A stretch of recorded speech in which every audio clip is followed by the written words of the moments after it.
Chief Executive of the HSE is to step down from his post in December.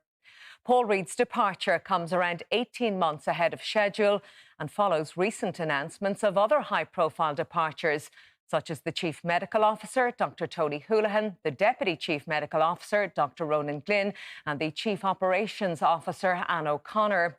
Well, in a statement this morning, he said he was making the decision with a heavy heart, and it was the hardest decision he ever made in relation to his own career. Our political correspondent, Gavan Reilly, has more. When Paul Reid was recruited as Chief Executive of the HSE, he was intended to serve a 5-year term, not standing down until May of 2024.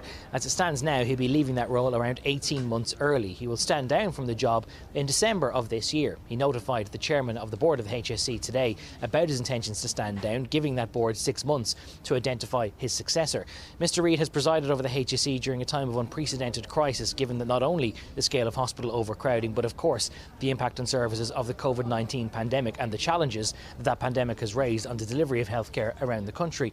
But it is also at a time of there being some strain between Mr Reid and the Minister for Health, Stephen Donnelly, particularly over the future of the emergency department at Gavan Hospital. The Minister in the last couple of weeks has issued government statements to say that there hasn't yet been a decision to close that 24-hour facility. Mr Reid at the weekend suggesting that there was. Paul has led the HSE for the last 3 years. 2.5 years of that have been the most difficult time for healthcare in this country. It's been my great honour and privilege to work with the man. He is leaving behind a much enhanced HSE and I wish him the very best in the future. He's a very, very capable man and I think he has an awful lot more to contribute in whatever he chooses to do next.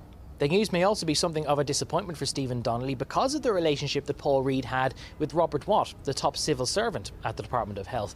It's understood from political sources that Stephen Donnelly was very keen to get Robert Watt on board, partly because of his own history driving through reforms at the Department of Public Expenditure, but also because Paul Reid previously worked at that department under Robert Watt, and the two had a close previous working relationship. It was thought that having people who were close as colleagues at the head of the Department of Health and at the head of the HSE might help to drive through some of the reforms, particularly under Sláintecare, which appear to have stalled in recent times.